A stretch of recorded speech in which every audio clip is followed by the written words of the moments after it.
Voyons maintenant deux techniques hybrides qui veulent associer les qualités des ponctions court-axe et long-axe. Commençons par la plus basique des deux, qui va nous faire commencer une ponction en court-axe pour la finir en long-axe. Donc en court-axe, comme nous l'avons vu, nous cherchons notre pointe d'aiguille et nous retirons l'aiguille pour la réaxer et la placer bien à l'aplomb du vaisseau. Une fois que l'aiguille est prête à rentrer dans la lumière vasculaire, nous faisons faire un quart de tour à notre sonde d'échographie, puis nous recherchons l'image hyperéchogène de notre aiguille dans le plan de l'échographie, et nous allons poursuivre la ponction pour faire rentrer la pointe d'aiguille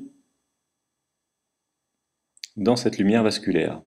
L'avantage est de limiter le risque d'overshoot avec transfixion du vaisseau pendant la ponction. L'inconvénient, c'est qu'on est obligé de bouger la sonde d'échographie et de manipuler l'image pendant le geste. La deuxième technique hybride consiste à visualiser les vaisseaux en court-axe, puis à appliquer une légère rotation à la sonde d'échographie pour les trouver dans un axe oblique finalement qui est intermédiaire entre une visualisation court-axe et long-axe. On positionne l'image pour avoir en vue le vaisseau à ponctionner et un autre vaisseau à éviter.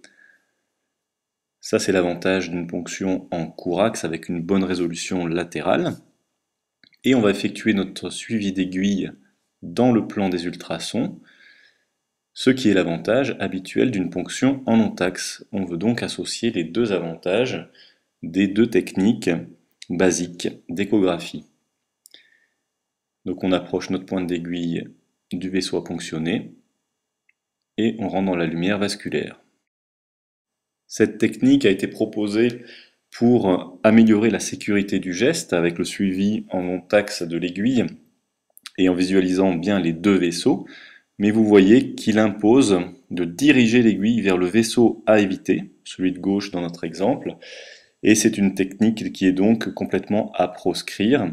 Pour vous en convaincre, rendez-vous au tutoriel de ponction de la jugulaire interne. Regardez le dernier exemple, ponction par voie postérieure en technique oblique.